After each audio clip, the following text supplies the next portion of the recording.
6 months had passed since the alien ships first appeared above Earth. The planet had changed completely during that time. Every major city now had research centers where the brightest minds on Earth worked day and night. Dr. Sophie Martinez stood in the main laboratory in Geneva, staring at equations that covered every wall from floor to ceiling. She had not slept properly in weeks, but sleep felt like a waste of time when the future of humanity hung in the balance. The first test had arrived exactly when Vextar promised it would. The Zephyrian ships had sent down a single message that appeared on every computer screen on Earth at the same time. The message contained what the aliens called the Infinite Theorem, a mathematical puzzle that had never been solved by any species in the galaxy. It involved understanding dark matter and finding a way to control it. Sophie rubbed her tired eyes and looked at the problem again. Dark matter made up most of the universe, but no one had ever been able to touch it or use it for anything. It was invisible and seemed to pass through everything without leaving any trace. The alien challenge was to create a machine that could grab hold of dark matter and bend it to their will. Alex Turner walked up to Sophie carrying 2 cups of coffee and a stack of papers covered in his messy handwriting.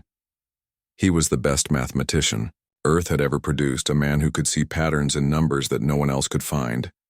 His hair stuck up in all directions, and his clothes looked like he had been wearing them for days, which he probably had. "I think I found something," Alex said, handing Sophie one of the coffee cups. "Look at these calculations." He spread his papers across the already crowded desk and pointed to a series of equations that looked like they had been written by someone going crazy. Every other species that tried this problem approached it the same way. They built bigger and bigger machines, trying to create more powerful fields. Sophie studied the numbers and felt her heart start beating faster. "But that is not working because dark matter does not respond to force," she said. "It is like trying to catch water with a net." Alex smiled for the first time in months and nodded his head rapidly. Kevin Walsh and Maya Johnson joined them at the desk, both looking as tired as everyone else in the laboratory. Kevin was the best engineer on the planet when it came to quantum mechanics, while Maya could program computers to do things that seemed impossible. Together, the 4 of them had been leading Earth's attempt to solve the infinite theorem. "So if force does not work, what does?" Maya asked, looking at the equations with confused eyes. Kevin picked up one of Alex's papers and studied it carefully. His face slowly changed from confusion to excitement as he began to understand what the mathematician had discovered. "The answer is not in space," Kevin said suddenly. "It is in time." He grabbed a marker and started drawing diagrams on the nearest wall. Dark matter exists in all dimensions at once. Other species have been trying to grab it in 3 dimensions, but it keeps slipping away into the others. Sophie felt pieces of the puzzle clicking together in her mind. "So we need to build a machine that works in multiple dimensions at the same time," she said. "But that should be impossible with our technology." She paused and looked at the others. "Unless we use Earth itself as part of the machine." The idea was so crazy that it might actually work. Earth's magnetic field was unique in the galaxy because of the planet's iron core. Most worlds had weaker fields that did not reach very far into space, but Earth's field was strong and complex, creating patterns that touched other dimensions, in ways that scientists were just beginning to understand. Captain Ryan Mitchell was called to the laboratory the next day to hear about their plan. He was the best pilot in the Earth Defense Force, a man who had tested every experimental ship that humans had ever built. He listened to the scientists explain their idea with growing amazement and horror. "You want me to fly a ship that is connected to Earth's magnetic field by quantum cables," Ryan said slowly, "and then fly that ship into dark matter while the planet's core creates a dimensional bridge." He looked around at the 4 scientists and shook his head. "That sounds like a really good way to tear my ship apart and probably kill me." Sophie stepped forward and put her hand on Ryan's shoulder. "The mathematics work perfectly," she said, "and computer simulations showed that it should be safe." She paused and looked directly into his eyes. "But we cannot be completely sure until we try it." Ryan was quiet for a long time, thinking about what they were asking him to do. Finally, he smiled and nodded his head. "I have been flying experimental ships my whole career," he said. "This is just one more test flight." He looked out the window at the alien ships that still hung in the sky above them. Besides, if we do not try this, we all become slaves anyway. The next month was spent building the most complex machine that humans had ever attempted. The quantum. Cables had to be made from materials that barely existed, created one atom at a time by machines that pushed the limits of human technology. The ship itself was built around Ryan's personal fighter, reinforced with everything they could think of but still light enough to fly. The test day arrived on a cold morning in March. Ryan sat in his cockpit, connected to Earth's magnetic field, by cables thinner than spiderwebs but stronger than steel. The quantum bridge hummed with power as generators all over the planet fed energy into the system. Sophie and her team monitored everything from the control room, watching readouts that would tell them if their crazy plan was working. "All systems are green," Maya announced over the radio. "Quantum bridge is stable and the dimensional anchors are holding." Kevin checked his instruments and gave Ryan a thumbs up through the window. Alex stood nearby with his calculator, still working on last-minute equations even though the test was about to begin. Ryan took a deep breath and pushed his throttle forward. His ship lifted off and climbed toward space, trailing quantum cables behind him like a kite string. The alien ships watched him approach but did nothing to interfere. They had promised that humanity could attempt the test without interference, and they seemed to be keeping their word. As Ryan's ship reached the edge of space, the quantum bridge activated. Suddenly, he could see things that no human had ever seen before. Dark matter appeared around his ship like a glowing fog, swirling in patterns that hurt his eyes to look at. The quantum cables began to glow as they connected Earth's magnetic field to the dark matter around him.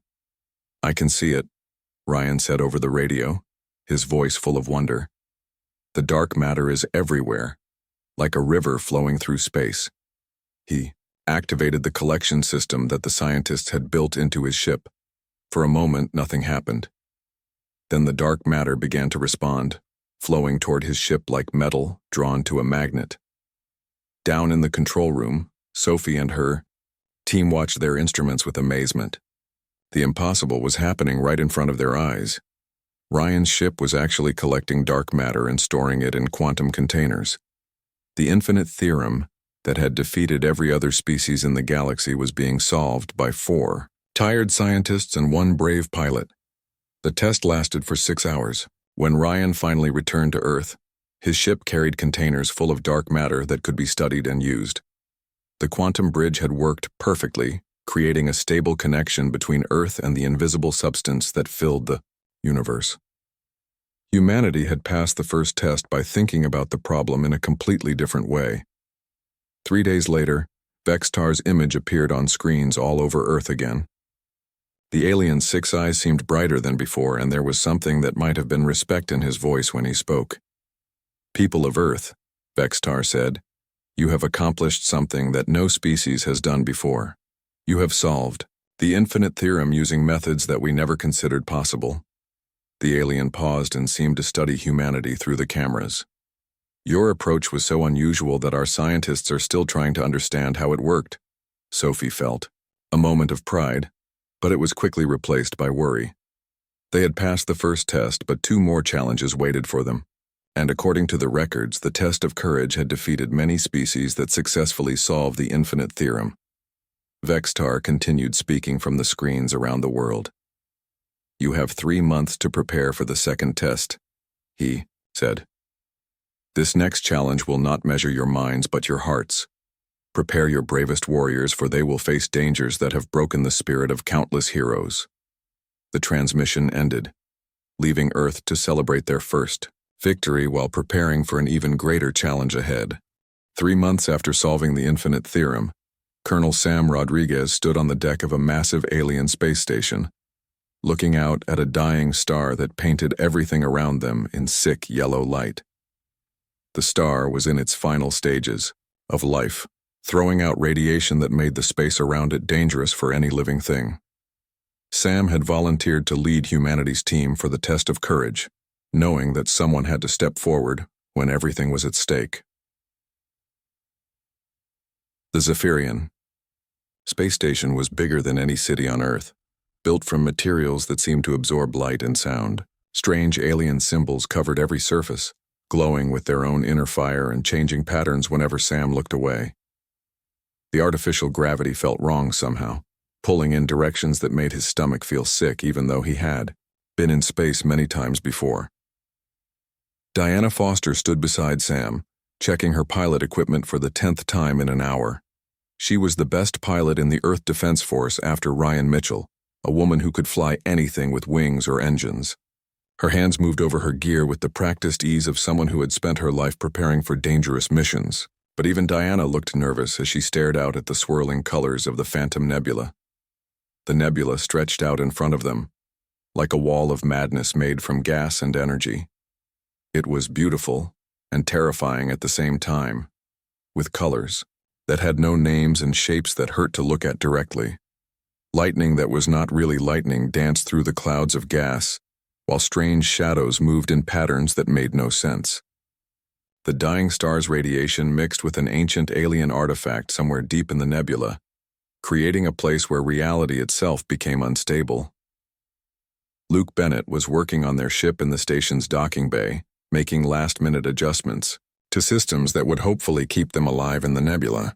He was the best engineer that Earth could provide, a man who could fix anything mechanical and build things that should not be possible. But even Luke seemed worried as he checked and rechecked every part of their modified ship. Amy Carson sat in the medical bay, reviewing everything she knew about the psychological effects of the nebula. She was a doctor and psychologist, chosen for this mission because the nebula was known to attack the mind more than the body. Her job was to keep the team mentally stable when the nebula started showing them things that were not real. She had studied every report from the 17 species that had failed this test before, trying to find some pattern that might help them succeed. Ben Walker was in the communication center, practicing the alien languages he had learned over the past 3 months. He was Earth's best diplomat, a man who could talk his way through almost any situation. His job on this mission was to communicate with the Zephyrian survivors they were supposed to rescue, assuming they could find them alive after decades trapped in the nebula. Supreme Chancellor Vextar had explained the test to them when they first arrived at the station. Somewhere deep in the Phantom Nebula, a Zephyrian science ship had become trapped 30 years ago when they were studying the ancient artifact. The ship's crew was still alive, kept in some kind of time loop by the nebula's strange effects. 17 different species had attempted to rescue them over the years and all had failed. Most of the rescue attempts had ended the same way. The rescue teams would enter the nebula, encounter the psychological effects, and turn back before reaching the trapped ship. A few teams had pushed deeper, only to become trapped themselves or to emerge from the nebula with their minds completely broken. The longest any team had lasted in the nebula was 6 hours before they fled in terror. Sam gathered his team around a holographic display, showing what little they knew about the nebula's interior. The display flickered and jumped, unable to properly show the space-time distortions inside the gas clouds. Navigation would be almost impossible, and their instruments would probably stop working once they got deep enough inside. "Remember what we learned from the failed attempts," Sam said to his team. "The nebula feeds on individual fears and doubts. It creates personalized nightmares designed to make each person want to give up and run." He looked at each member of his team in turn. "The key is to stay together and support each other no matter what we see." Diana nodded and finished her equipment check. "The ship is ready," she said. "Luke has reinforced everything he can think of, and we have enough supplies to last for days if we need them." She paused and looked out at the nebula again. "Of course. If we are in there for days, we will probably go insane anyway." The modified ship UES Defiant was their lifeline, built specifically for this mission, using everything humanity had learned about surviving in hostile environments. It was smaller than most military ships but packed with sensors, communication equipment, and psychological support systems. The hull was reinforced against radiation, and the interior was designed to feel as much like Earth as possible. As they prepared to launch, Sam felt the familiar mixture of fear and excitement that came before any dangerous mission. He had been a soldier his whole life, leading teams into situations where not everyone came back alive. But this mission was different because failure meant not just their deaths, but the enslavement of all humanity. The Defiant launched from the station and headed toward the nebula at a steady pace. Diana kept their speed low, knowing that rushing into the gas clouds would probably get them killed quickly. The nebula seemed to pulse and breathe as they approached, like a living thing that was aware of their presence. Entering the outer edge of the nebula now, Diana announced over the ship's communication system. All systems are still functioning normally. The ship shook slightly as they passed through the first layer of gas and energy.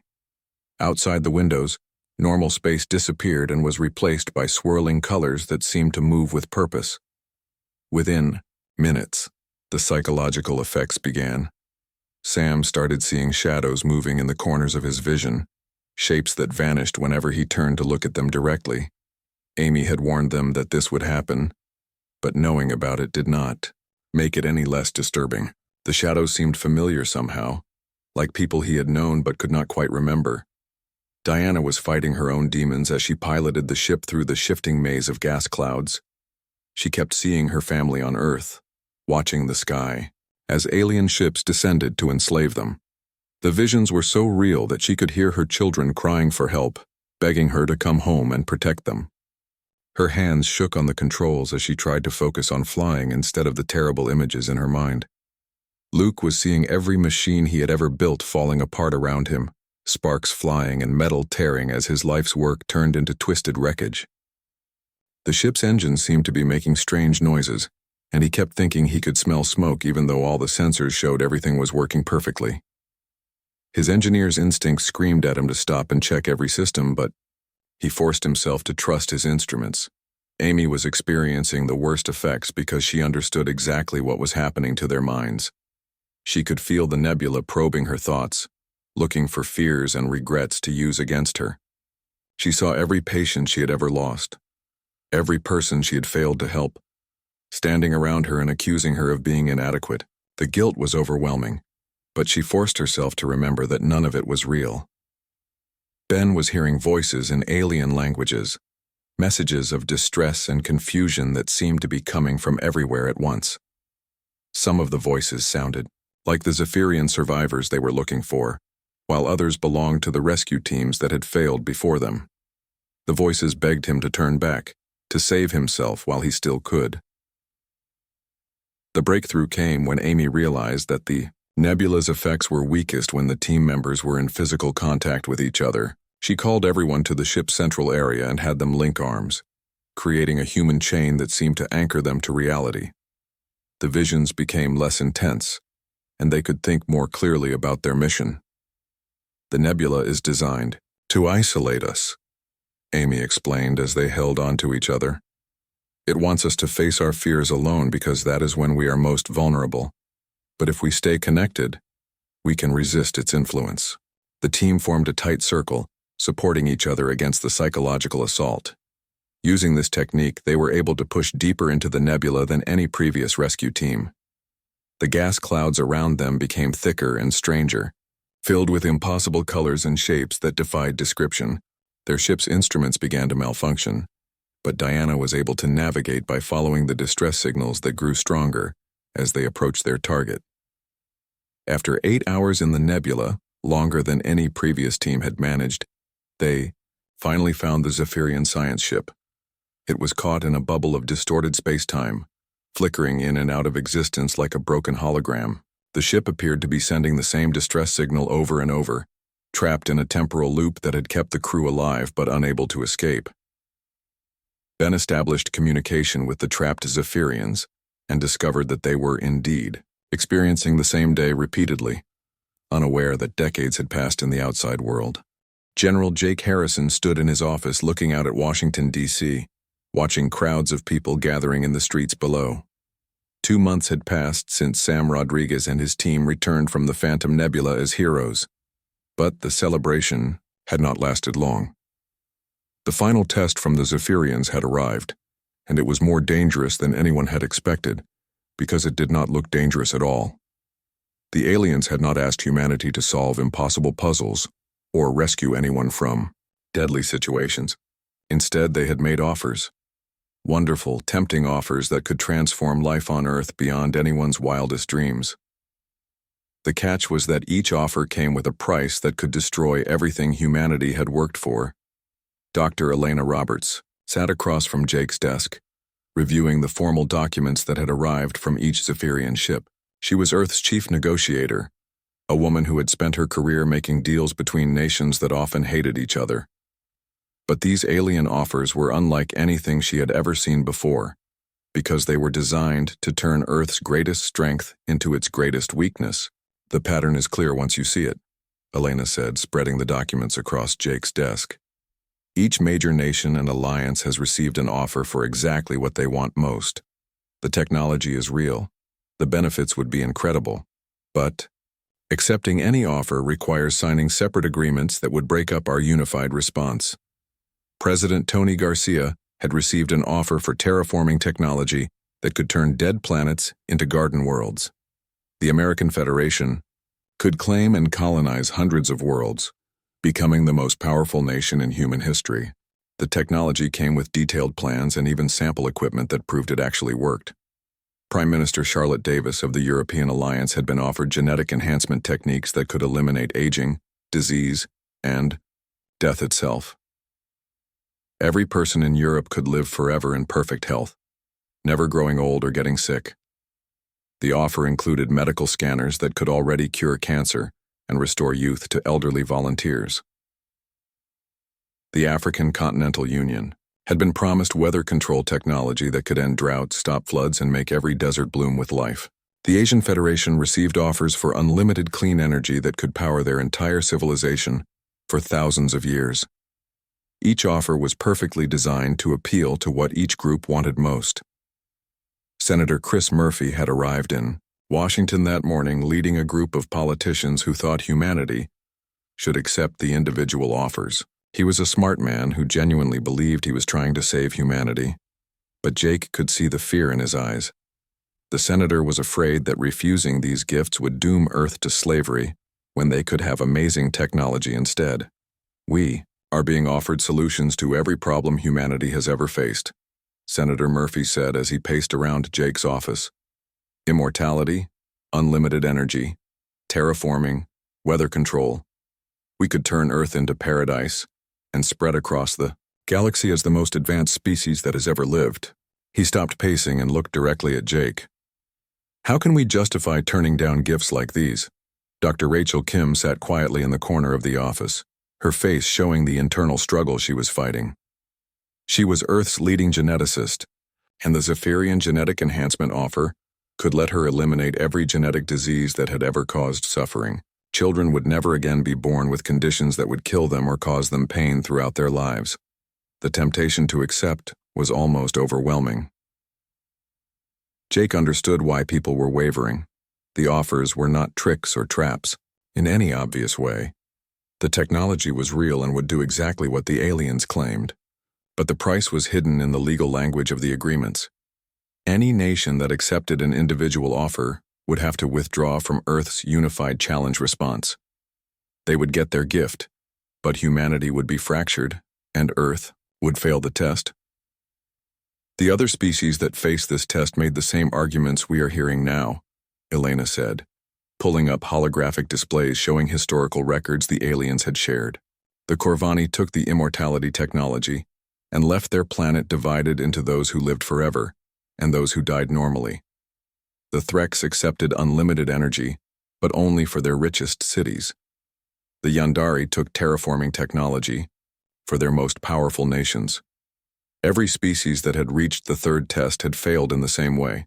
Some groups accepted the individual offers while others held out for unity. The result was always the same. The planet became divided, their unified response collapsed, and the Zephyrians absorbed them into the Empire as a client world.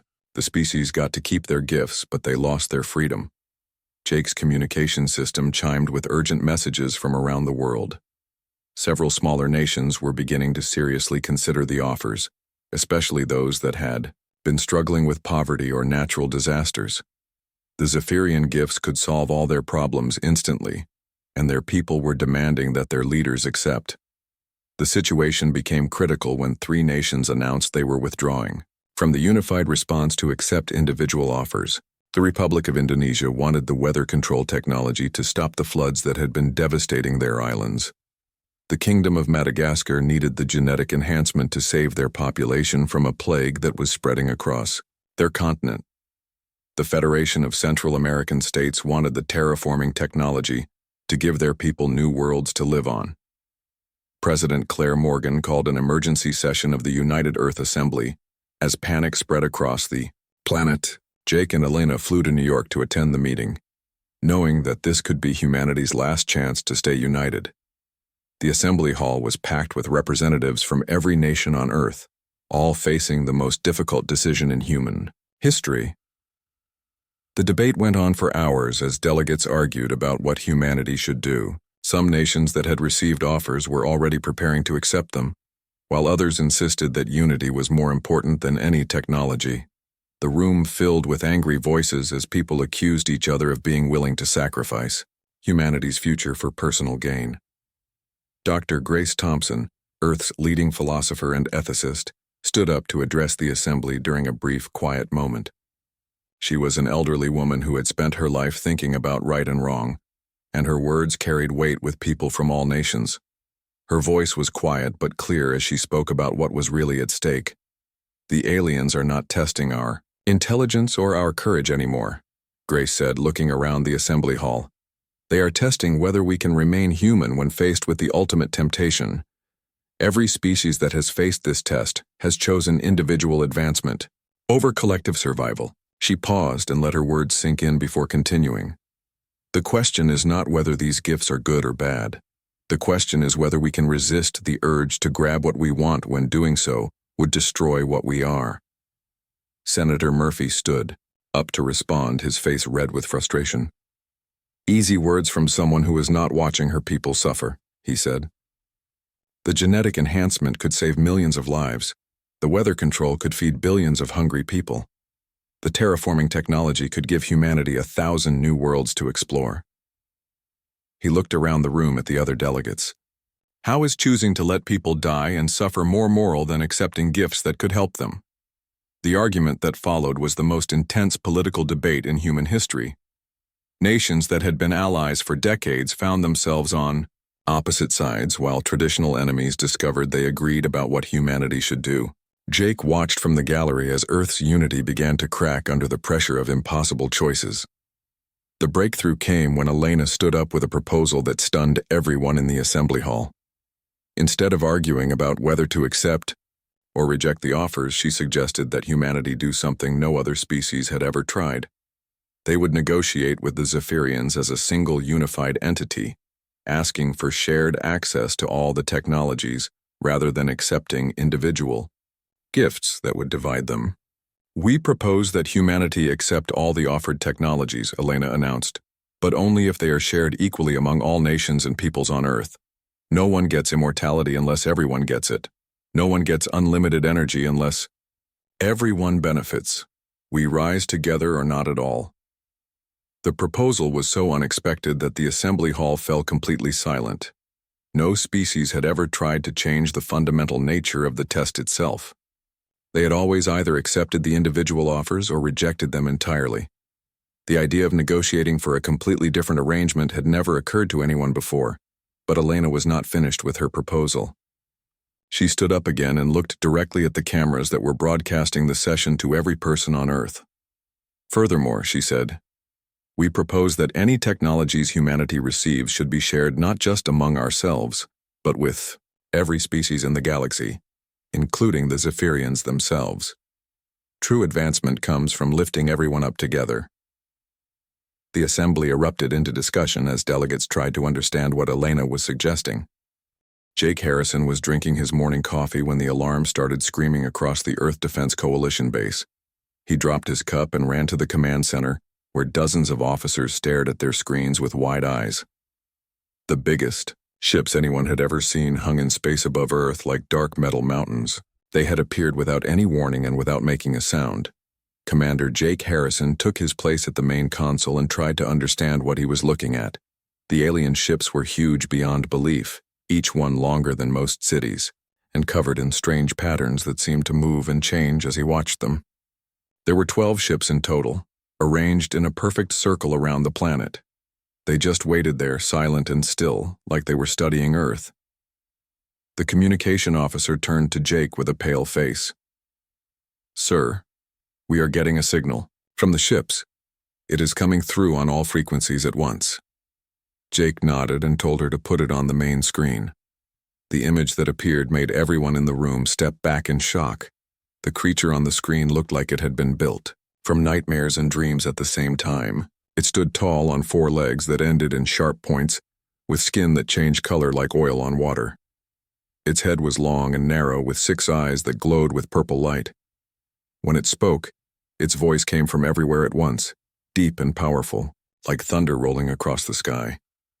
"People of Earth," the creature said, "I am Supreme Chancellor Vextar of the Zephyrian Empire. We have come to your world with an offer that will decide your future." Jake felt his hands shake as he listened to the alien's words.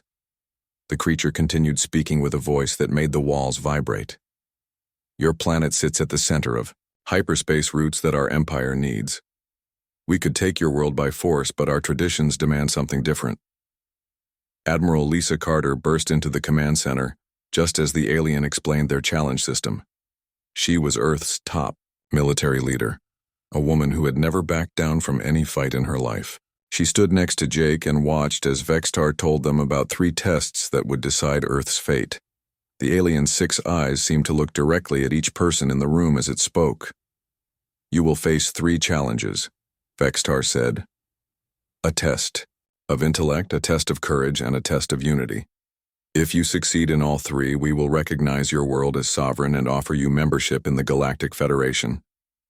If you fail, Earth becomes part of our empire." The alien's image flickered for a moment, then became solid again. "You have 1 year to prepare. Choose your champions wisely." The transmission ended, and the command center fell silent. Jake looked at Admiral Carter and saw his own fear reflected in her eyes. Neither of them had ever imagined that first contact with aliens would happen like this. They had always thought humans would be the ones exploring space and finding other species, not the other way around. Dr. Nathan Brooks arrived at the base 2 hours later with a team of scientists and linguists. He was Earth's leading expert on the possibility of alien life, though he had never expected to meet any aliens face to face. He studied the recording of Vextar's message over and over, analyzing every word and gesture. What he found made everyone even more worried. The Zephyrian Empire has used this challenge system for thousands of years, Nathan explained to the emergency council that met that evening. They have records of over 300 different worlds that face these tests. Not one species has ever passed all 3 challenges. He paused and looked around the room at the faces of Earth's leaders. Every single world that tried became part of their empire. President Claire Morgan sat at the head of the long table, her face calm, but her hands clenched into fists. She had been elected to lead the global Earth government just 2 years ago, never expecting to face anything like this. Around the table sat the leaders of every major nation on Earth, all looking to her for guidance that she did not know how to give. "What do we know about these tests?" President Morgan asked. Nathan pulled up holographic displays showing what little information they had gathered from the alien transmission. The images showed strange symbols and patterns that seemed to shift and change when anyone looked at them too long. "The test of intellect appears to involve solving some kind of mathematical problem," Nathan said. "The test of courage involves traveling to a dangerous location in space. The test of unity is the one that seems to defeat most species. It involves choosing between individual gain and group survival." He turned off the display and looked at the president. Every species that reached the final test chose individual gain. They all failed. Admiral Carter stood up from her chair and walked to the large window that showed the alien ships hanging in the sky above them. "So what are our options?" she asked. "We can refuse the challenge and fight them, but their ships are bigger than anything we have ever built.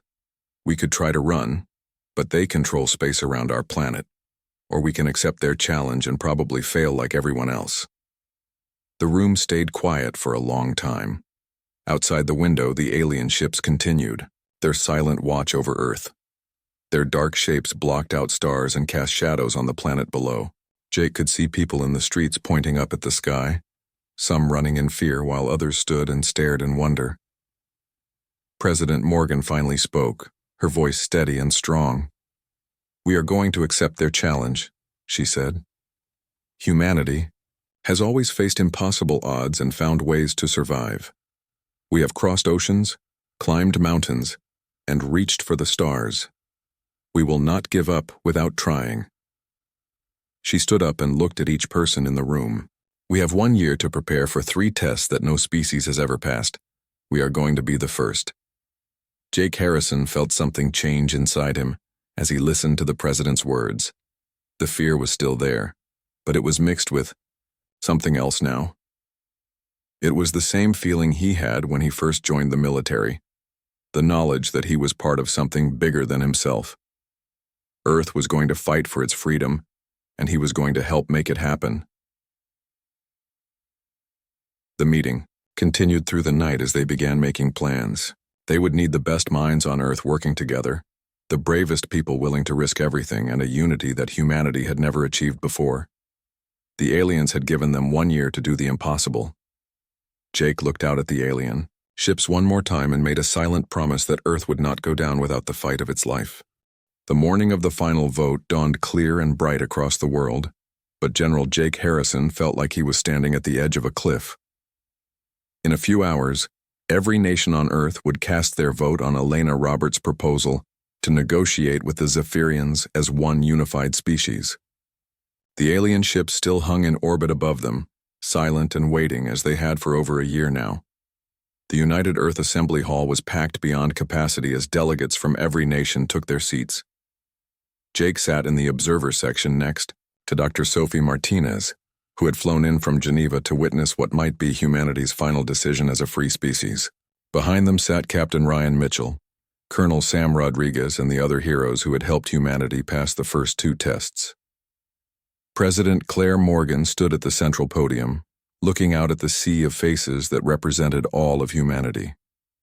Her voice was steady as she called the session to order, but Jake could see the weight of responsibility in her eyes. The decision they made today would affect not just Earth, but potentially every species in the galaxy. "We are here to vote on a proposal that has never been attempted before," President Morgan announced. "Dr. Elena Roberts has suggested that instead of accepting individual gifts that would divide us, we negotiate with the Zephyrians for shared technology that benefits everyone equally. Furthermore, we propose to share any technology we receive with all species in the galaxy." The vote began with the smallest nations first, building up to the major powers who would likely determine the outcome. Jake held his breath as each delegate stood to announce their nation's decision. The early votes were mixed, with some countries supporting the proposal while others preferred to accept the individual offers. The Republic of Indonesia, which had been considering accepting weather control technology, voted to support the unified proposal after their delegate explained that they would rather wait for a solution that helped everyone deal with natural disasters. The Kingdom of Madagascar surprised everyone by also supporting unity, even though they desperately needed the genetic enhancement technology to fight their plague. Senator Chris Murphy cast the vote for the American Federation, his face showing the internal struggle he had been fighting for weeks. "The United States votes to support the unified proposal," he said, his voice barely audible in the large hall. "We believe that humanity's strength has always come from working together, and we will not abandon that principle now." Prime Minister Charlotte Davis voted for the European Alliance, choosing unity over the immortality technology that could have made her people gods among mortals. The Asian Federation and African Continental Union both voted for the proposal, along with most of the smaller nations around the world. When the counting was finished, the result was overwhelming. Humanity had chosen to remain united and negotiate for shared advancement. Elena Roberts stood up to address the assembly after the vote was completed. "We will now send our proposal to the Zephyrians," she announced. "We ask not for individual gifts that would divide us, but for technology that we can share with everyone, including our former challengers. We believe that true civilization advances when everyone rises together." The message was transmitted to the alien ships within minutes of the vote. Jake watched the screens around the assembly hall as Earth's unified response was sent into space, carrying humanity's hope that they could change not just their own fate, but the entire system that had dominated the galaxy for thousands of years. Supreme Chancellor Vextar's response came faster than anyone expected. The alien leader's image appeared on every screen on Earth, his 6 eyes showing emotions that humans had never seen before. For the first time since making contact, the Zephyrian leader seemed uncertain about what was happening. "People of Earth," Vextar said, his voice lacking its usual commanding tone. "In 3,000 years of conducting these tests, no species has ever proposed changing the fundamental nature of the challenge itself. You ask not just for unity among your own kind, but for cooperation with species you have never met." The alien leader paused and seemed to consult with advisors who remained off camera. Jake could hear murmuring in languages that no human understood, discussions that were probably more intense than any the Zephyrian Empire had held in centuries. Finally, Vextar returned his attention to Earth. "Your proposal requires deliberation. With the full Zephyrian Council," the alien announced, "we will provide our answer within 1 planetary rotation of your world. Prepare your representatives for a discussion that may change the course of galactic history." The transmission ended, leaving Earth to wait through the longest day in human history. Jake spent the time reviewing intelligence reports that Dr. Nathan Brooks had compiled about the Zephyrian Empire. What they had learned was surprising and gave him hope that humanity's proposal might actually work. The Zephyrian Empire had been stagnating for centuries. Their system of absorbing other species had initially brought rapid advancement, but it had gradually slowed as fewer new ideas entered their civilization. Many of the client species had grown restless under Zephyrian rule, longing for the freedom to explore and innovate without imperial oversight. Dr. Sophie Martinez had established secret communication channels with scientists from several client species during the past year. What she learned was that many alien researchers were excited about humanity's unconventional approach to the tests. They had been watching Earth's progress with growing interest, wondering if humans might actually find a way to break the cycle that had trapped the galaxy for millennia. When Vextar's final transmission arrived, Jake was in the White House Situation Room with President Morgan and her top advisors. The alien leader looked different somehow, his 6 eyes brighter and his posture more relaxed than it had been during any previous communication. "People of Earth," Vextar began, "your proposal has created discussions within our empire that have not occurred for over 1,000 years. You have forced us to examine our own traditions and question whether our methods truly serve the cause of galactic advancement." The alien leader gestured to something off camera, and Jake realized that other creatures were standing beside him. Representatives from various client species had joined the Zephyrian leadership for this historic announcement. Some looked like walking crystals, others resembled metallic trees, and a few had forms so strange that human eyes could barely process them. "After extensive deliberation," Vextar continued, "we have decided that humanity has not only passed all 3 tests, but has fundamentally changed our understanding of what civilization should be. You have shown us that competition and dominance may not be the best paths to advancement." Jake felt his heart stop as he waited for the alien's next words. Everything that humanity had worked for during the past year came down to this moment. Either they had succeeded in changing the galaxy, or they had failed and would become part of the Zephyrian Empire like so many species before them. "The Zephyrian Empire hereby dissolves itself," Vextar announced, his words causing gasps of amazement from every human who heard them. "In its place, we establish the Galactic Cooperative, with Earth as a founding member rather than a conquered world. All species will have equal voice in decisions that affect the galaxy, and all technology will be shared for the benefit of everyone." The Situation Room erupted in celebration as President Morgan and her advisors hugged each other and cheered. Jake felt tears running down his face as he realized that humanity had not only avoided slavery, but had actually freed an entire galaxy from thousands of years of imperial rule. Over the following months, the transformation of galactic civilization proceeded faster than anyone had thought possible. The former client species of the Zephyrian Empire embraced their new freedom with enthusiasm, sharing technologies and ideas that had been suppressed for centuries. Earth became the diplomatic center of the new Galactic Cooperative, hosting representatives from hundreds of different worlds. Dr. Sophie Martinez led joint research projects that solved problems which had plagued the galaxy for millennia. The dark matter manipulation technology that humans had developed was combined with Zephyrian dimensional science and Corvani energy systems to create new forms of faster-than-light travel. The weather control technology was shared with desert worlds, while the genetic enhancement systems helped species that had been struggling with declining populations. 5 years after the challenge began, Captain Ryan Mitchell stood on the bridge of the GCS Unity, the first starship built by the combined efforts of dozens of different species. His crew included humans, Zephyrians, Corvani, and representatives from many other worlds, all working together to explore regions of space that had never been visited before. The ship itself was a marvel of cooperative engineering, incorporating the best ideas from every member species of the Galactic Cooperative. Its hull was made from Threx crystalline composites, its engines used human dark matter manipulation, and its life support systems were based on Yandere biological technology. It was faster, stronger, and more capable than any vessel that any single species could have built alone. As the Unity prepared to enter a previously unexplored star system, Ryan looked around at his diverse crew and marveled at how much had changed.